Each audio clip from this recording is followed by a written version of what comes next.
6ನೇ ದಿನದ ಪಾದಯಾತ್ರೆ ಆರಂಭವಾಗಿದೆ. ನಮ್ಮ ಜೊತೆ ರಾಜ್ಯಾಧ್ಯಕ್ಷರಾದಂಥ ವಿಜೇಂದ್ರ ಅವರಿದ್ದಾರೆ, ಅವ್ರನ್ನ ಮಾತಾಡ್ಸೋಣ.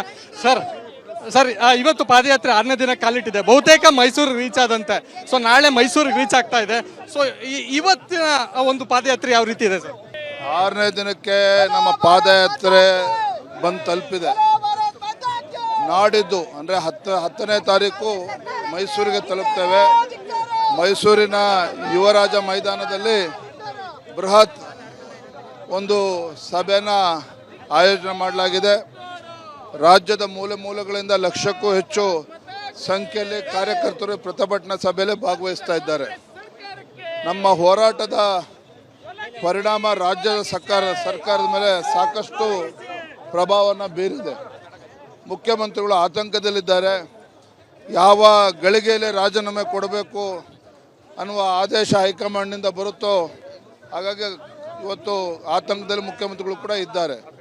ಒಟ್ಟಾರೆಯಾಗಿ ಈ ಭ್ರಷ್ಟ ಮುಖ್ಯಮಂತ್ರಿಗಳನ್ನು ಇವತ್ತು ಇಳಿಸಬೇಕು ಅಂತಕ್ಕಂಥದ್ದು BJP JDS ಅಲ್ಲ, ರಾಜ್ಯದ ಜನರು ಕೂಡ ತೀರ್ಮಾನವನ್ನು ಮಾಡಿದ್ದಾರೆ. ಸರ್, ಈಗ ನಾಳೆ ಕಾಂಗ್ರೆಸ್ನಿಂದಲೇ ಸಮಾವೇಶ ಮಾಡ್ತಾ ಇದ್ದಾರೆ. ಈಗಾಗಲೇ ನೋಡ್ತಾ ಇರ್ಬೋದು, ಜನಾಂದೋಲನ ಸಮಾವೇಶವನ್ನು ಮಾಡ್ತಾ ಇದ್ದಾರೆ. ತಾವು ಎಲ್ಲೆಲ್ಲಿ ಪಾದಯಾತ್ರೆ ಹೋಗ್ತಿದ್ರೆ ಅದಕ್ಕೆ ಒಂದು ದಿನ ಮೊದಲೇ ಹೋಗಿ ಅಲ್ಲಿ ಜಾಗೃತಿಯನ್ನು ಮೂಡಿಸ್ತಾ ಇದ್ದಾರೆ. BJP ಸರ್ಕಾರದಲ್ಲಿ ಭ್ರಷ್ಟಾಚಾರ ಆಗಿದೆ ಅನ್ನೋಂಥದ್ದನ್ನು ಈಗ ಸಾರ್ತಾ ಇದ್ದಾರೆ. ಅಂದ್ರೆ ಸರ್ಕಾರ ಇರೋಂಥವ್ರು ತನಿಖೆ ಕೊಡ್ಬೋದಲ್ವಾ? ನೋಡ್ರಿ, ಅವ್ರ ಕೈಯಲ್ಲಿ ಅಧಿಕಾರ ಇದೆ, ರಾಜ್ಯದ ಚುಕ್ಕಾಣಿ ಅವ್ರ ಕೈಯಲ್ಲಿದೆ. ಅದನ್ನು ನಮ್ಮ ಮೇಲೆ ಏನು ಆರೋಪ ಮಾಡೋದ್ರ ಬದಲು ತನಿಖೆ ಮಾಡಿದ್ರೆ ಅದಕ್ಕೆ ಹೆಚ್ಚು ಮಹತ್ವ ಬರ್ತದೆ. ಅದನ್ನು ಬಿಟ್ಟು ಸುಮ್ಮನೆ ಗೊಡ್ಡು ಬೆದರಿಕೆಯನ್ನು ಹಾಕ್ತಾರೆ. ಯಾವನು ಕೂಡ ಅವ್ರು ಗೊಡ್ಡು ಬೆದರಿಕೆ ಹೆದರ್ಕೊಳ್ಳೋದಿಲ್ಲ ಸುರೇಶನ. ಹಾಗಾಗಿ ಪುಕ್ಷಟೆ ಮಾತಾಡೋದನ್ನು ಬಿಟ್ಟು ಏನು ಹಗರಣದಲ್ಲಿ ನೀವು ಭಾಗಿಯಾಗಿದ್ದೀರಿ, ಸ್ವತಃ ಮುಖ್ಯಮಂತ್ರಿಗಳೇ ಇವತ್ತು ಅಪರಾಧಿ ನಂಬರ್ 1 ಮೂಡಾದಲ್ಲಿರ್ಬೋದು, ವಾಲ್ಮೀಕಿ ಅಭಿವೃದ್ಧಿ ನಿಗಮದಲ್ಲಿರ್ಬೋದು, ಅವರೇ ಇವತ್ತು ಹಗರಣದಲ್ಲಿ ನೇರವಾಗಿ ಭಾಗಿಯಾಗಿರೋದ್ರಿಂದ ಗೌರವವಾಗಿ ರಾಜೀನಾಮೆ ಕೊಟ್ಟು ಮನೆಗೆ ಹೋಗ್ತಕ್ಕಂಥದ್ದು ಸೂಕ್ತ.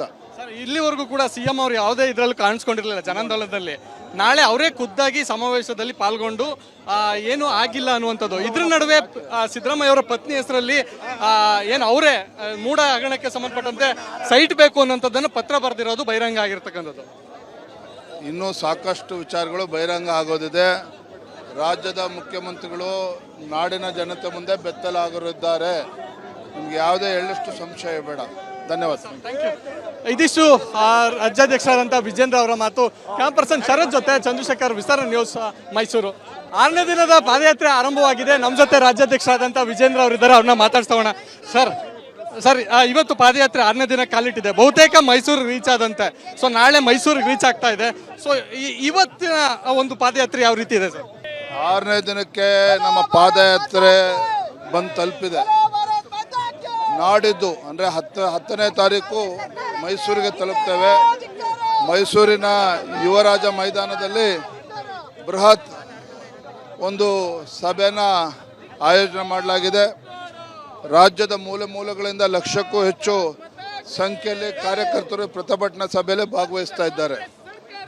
ನಮ್ಮ ಹೋರಾಟದ ಪರಿಣಾಮ ರಾಜ್ಯದ ಸರ್ಕಾರದ ಮೇಲೆ ಸಾಕಷ್ಟು ಪ್ರಭಾವವನ್ನು ಬೀರಿದೆ. ಮುಖ್ಯಮಂತ್ರಿಗಳು ಆತಂಕದಲ್ಲಿದ್ದಾರೆ. ಯಾವ ಗಳಿಗೆಯಲ್ಲಿ ರಾಜೀನಾಮೆ ಕೊಡಬೇಕು ಅನ್ನುವ ಆದೇಶ ಹೈಕಮಾಂಡ್ನಿಂದ ಬರುತ್ತೋ ಹಾಗಾಗಿ ಇವತ್ತು ಆತಂಕದಲ್ಲಿ ಮುಖ್ಯಮಂತ್ರಿಗಳು ಕೂಡ ಇದ್ದಾರೆ. ಒಟ್ಟಾರೆಯಾಗಿ ಈ ಭ್ರಷ್ಟ ಮುಖ್ಯಮಂತ್ರಿಗಳನ್ನು ಇವತ್ತು ಇಳಿಸಬೇಕು ಅಂತಕ್ಕಂಥದ್ದು BJP JDS ಅಲ್ಲ, ರಾಜ್ಯದ ಜನರು ಕೂಡ ತೀರ್ಮಾನವನ್ನು ಮಾಡಿದ್ದಾರೆ. ಸರ್, ಈಗ ನಾಳೆ ಕಾಂಗ್ರೆಸ್ನಿಂದಲೇ ಸಮಾವೇಶ ಮಾಡ್ತಾ ಇದ್ದಾರೆ. ಈಗಾಗಲೇ ನೋಡ್ತಾ ಇರ್ಬೋದು, ಜನಾಂದೋಲನ ಸಮಾವೇಶವನ್ನು ಮಾಡ್ತಾ ಇದ್ದಾರೆ. ತಾವು ಎಲ್ಲೆಲ್ಲಿ ಪಾದಯಾತ್ರೆ ಹೋಗ್ತಿದ್ರೆ ಅದಕ್ಕೆ ಒಂದು ದಿನ ಮೊದಲೇ ಹೋಗಿ ಅಲ್ಲಿ ಜಾಗೃತಿಯನ್ನು ಮೂಡಿಸ್ತಾ ಇದ್ದಾರೆ. BJP ಸರ್ಕಾರದಲ್ಲಿ ಭ್ರಷ್ಟಾಚಾರ ಆಗಿದೆ ಅನ್ನೋಂಥದ್ದನ್ನು ಈಗ ಸಾರ್ತಾ ಇದ್ದಾರೆ. ಅಂದ್ರೆ ಸರ್ಕಾರ ಇರೋಂಥವ್ರು ತನಿಖೆ ಕೊಡ್ಬೋದಲ್ವಾ? ನೋಡ್ರಿ, ಅವ್ರ ಕೈಯಲ್ಲಿ ಅಧಿಕಾರ ಇದೆ, ರಾಜ್ಯದ ಚುಕ್ಕಾಣಿ ಅವ್ರ ಕೈಯಲ್ಲಿದೆ. ಅದನ್ನು ನಮ್ಮ ಮೇಲೆ ಏನು ಆರೋಪ ಮಾಡೋದ್ರ ಬದಲು ತನಿಖೆ ಮಾಡಿದ್ರೆ ಅದಕ್ಕೆ ಹೆಚ್ಚು ಮಹತ್ವ ಬರ್ತದೆ. ಅದನ್ನು ಬಿಟ್ಟು ಸುಮ್ಮನೆ ಗೊಡ್ಡು ಬೆದರಿಕೆಯನ್ನು ಹಾಕ್ತಾರೆ. ಯಾವನು ಕೂಡ ಅವ್ರು ಗೊಡ್ಡು ಬೆದರಿಕೆ ಹೆದರ್ಕೊಳ್ಳೋದಿಲ್ಲ ಸುರೇಶನ. ಹಾಗಾಗಿ ಪುಕ್ಷಟೆ ಮಾತಾಡೋದನ್ನು ಬಿಟ್ಟು ಏನು ಹಗರಣದಲ್ಲಿ ನೀವು ಭಾಗಿಯಾಗಿದ್ದೀರಿ, ಸ್ವತಃ ಮುಖ್ಯಮಂತ್ರಿಗಳೇ ಇವತ್ತು ಅಪರಾಧಿ ನಂಬರ್ 1 ಮೂಡಾದಲ್ಲಿರ್ಬೋದು, ವಾಲ್ಮೀಕಿ ಅಭಿವೃದ್ಧಿ ನಿಗಮದಲ್ಲಿರ್ಬೋದು, ಅವರೇ ಇವತ್ತು ಹಗರಣದಲ್ಲಿ ನೇರವಾಗಿ ಭಾಗಿಯಾಗಿರೋದ್ರಿಂದ ಗೌರವವಾಗಿ ರಾಜೀನಾಮೆ ಕೊಟ್ಟು ಮನೆಗೆ ಹೋಗ್ತಕ್ಕಂಥದ್ದು ಸೂಕ್ತ. ಸರ್ ಇಲ್ಲಿವರೆಗೂ ಕೂಡ ಸಿಎಂ ಅವರು ಯಾವುದೇ ಇದರಲ್ಲೂ ಕಾಣಿಸ್ಕೊಂಡಿರಲಿಲ್ಲ ಜನಾಂದೋಲನದಲ್ಲಿ. ನಾಳೆ ಅವರೇ ಖುದ್ದಾಗಿ ಸಮಾವೇಶದಲ್ಲಿ ಪಾಲ್ಗೊಂಡು ಏನು ಆಗಿಲ್ಲ ಅನ್ನುವಂಥದ್ದು. ಇದ್ರ ನಡುವೆ ಸಿದ್ದರಾಮಯ್ಯ ಅವರ ಪತ್ನಿ ಹೆಸರಲ್ಲಿ ಏನು ಅವರೇ ಮೂಢ ಹಗರಣಕ್ಕೆ ಸಂಬಂಧಪಟ್ಟಂತೆ ಸೈಟ್ ಬೇಕು ಅನ್ನುವಂಥದ್ದನ್ನು ಪತ್ರ ಬರೆದಿರೋದು ಬಹಿರಂಗ ಆಗಿರ್ತಕ್ಕಂಥದ್ದು. ಇನ್ನೂ ಸಾಕಷ್ಟು ವಿಚಾರಗಳು ಬಹಿರಂಗ ಆಗೋದಿದೆ. ರಾಜ್ಯದ ಮುಖ್ಯಮಂತ್ರಿಗಳು ನಾಡಿನ ಜನತೆ ಮುಂದೆ ಬೆತ್ತಲಾಗಿದ್ದಾರೆ. ನಿಮ್ಗೆ ಯಾವುದೇ ಎಳ್ಳಷ್ಟು ಸಂಶಯ ಬೇಡ. ಧನ್ಯವಾದ. Thank you. ಇದಿಷ್ಟು ರಾಜ್ಯಾಧ್ಯಕ್ಷರಾದಂಥ ವಿಜೇಂದ್ರ ಅವರ ಮಾತು. ಕ್ಯಾಂಪರ್ಸನ್ ಶರತ್ ಜೊತೆ ಚಂದ್ರಶೇಖರ್, ವಿಸ್ತಾರ ನ್ಯೂಸ್, ಮೈಸೂರು.